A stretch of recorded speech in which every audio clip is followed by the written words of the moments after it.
Hello, everyone. I just wanted to film another look behind and a look ahead. I want to make sure that you're updated with what I know and everything's current and that you have all the information that you need to proceed with this election that's coming up in just under a month now. That's crazy. So it's on April 7th, just as a reminder. Please go to myvote.wi.gov to figure out if you are registered to vote. I believe mail-in ballots either started going out on Friday or they're going out early this next week. So that's going to start getting processed really soon. So everything's happening. It's very exciting.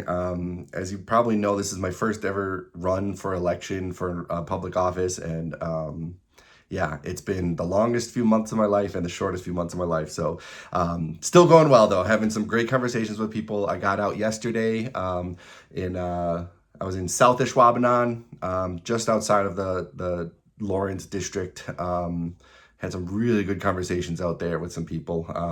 Very knowledgeable voters. I hate when people talk about, voters are dumb or voters are unintelligent or uneducated on the current topics and that, because I had some really good questions from some people, and luckily I was prepared, but I was unexpected, that was for sure. So yes, please asking us those questions. That lets you know that we know what we're talking about.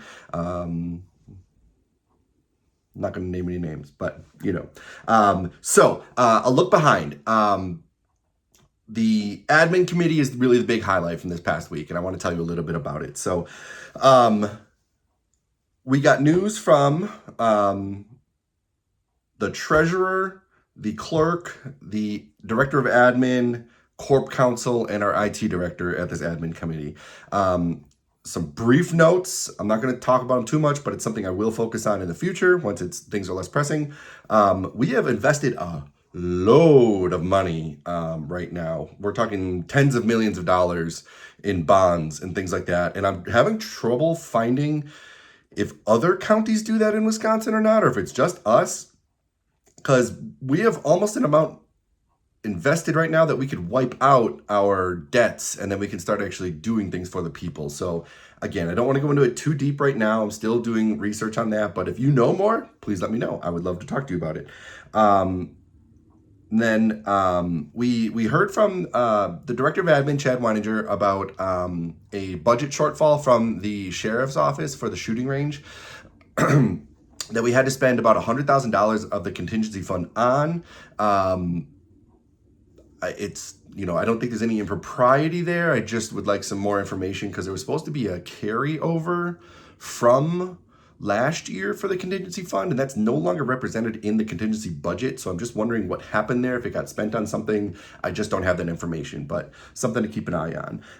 And then the real big thing is the IT director, Ian Moriarty's report on the ADA compliance that's coming out next month in April. This is a big one. This affects the website, the social media, broadcasting, live streaming, any and all of those things. This is going to affect that. So big deal. So pay attention here. This is the important stuff. So as far as ADA compliance goes with the website, anything that we post as a county on the website must be ADA compliant. And what that is going to mean now is that all of our images must have metadata, describing what the item is that's being pictured for people who are hard of sight. If there is, video or audio, we need to have written descriptions, because someone who can't hear will have issues accessing that. You can figure it out. But everything needs to be updated. This has been something that's been in the works for years, and we're just now getting around to fixing it. That's a bit of a short sight. What can you do? So we are apparently have money in our budgets to give all of our supervisors a laptop to handle their own metadata filling in for anything that they're then going to provide to the county board for the meetings, because all of that goes into the agenda, which goes onto the website. So it must have this metadata.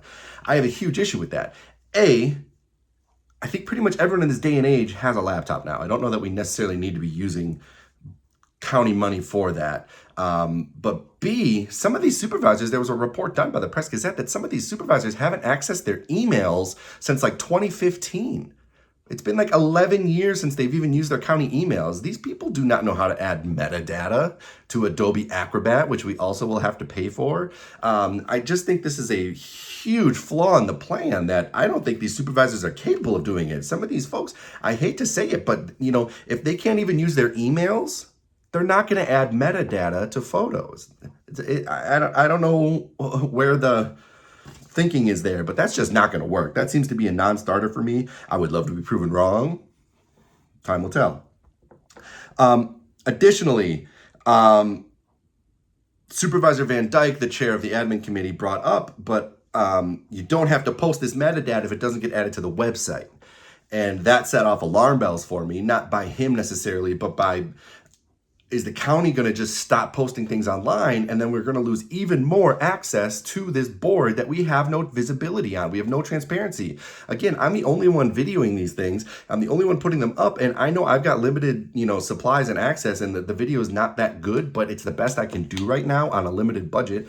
So donate to my campaign, and I can get, microphones and things. But this is going to lead to us not putting stuff into the public eye, and people are going to be even more uninformed about what's going on. Further, on live streaming and broadcasting, so we finally got the transcription back from the Open Meetings company who we currently run our agendas through. So we have a contract with them, and that's why we're working with them and trying to make this work. They finally got their transcript back to us from December, which we thought it was only going to be a couple-day turnaround. It's been a couple months now, and kind of a lot of errors, so I'm not super pleased with that. I guess some of the things can get changed. So I know for my own transcriptions on YouTube and that, like Supervisor Antono, it gets turned into a bunch of other words like and to know or what have you. And it's kind of doing the same thing. So it's not any better than just doing the YouTube closed captioning. And obviously Corp Counsel, David Henry, says that that's not good enough for being broadcast or live streamed. And so we need to get that addressed. But now they said that they were going to wait to make the decision based off of this transcription. And now they're saying, well, no, we need to see it on a live telecast to see how that does. And now the next meeting that's going to be telecast is the March meeting. So let's say it takes 2 more months to get that information back to us on the transcript. We're talking June before we even know anything. So now we've got the election happening and a whole new slate of supervisors coming in, and who knows what's going to happen, because you never know what people's agendas are. So it's just becoming a huge issue, and we can't continue this way. This has been something that we've been trying to get done for 10 years, and now we've just wasted another 2 years. Ross Tellner in District 23, forgive me if I'm wrong, but I think it's District 23, this has been his project that he was tasked with for the last 2 years, and now they're saying, no, it's not, none of it's, this isn't how we're going to work it. And so we've just wasted an entire 2 years of this guy's time trying to get this done, and it was never going to move forward anyways.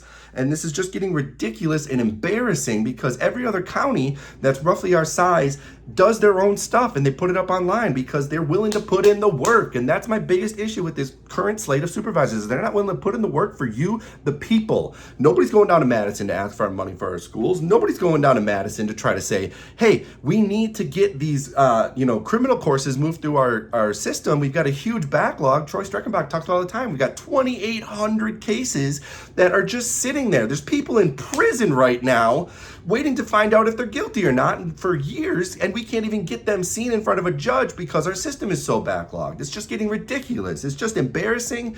We have to get this current slate out. We have to get new faces in, people who want to work for us, who want to put forth the effort and the energy that are going to get things done to protect not only us here, but all of our neighbors across Brown County for now and in the future. Sorry, soapbox done. I get a little passionate sometimes.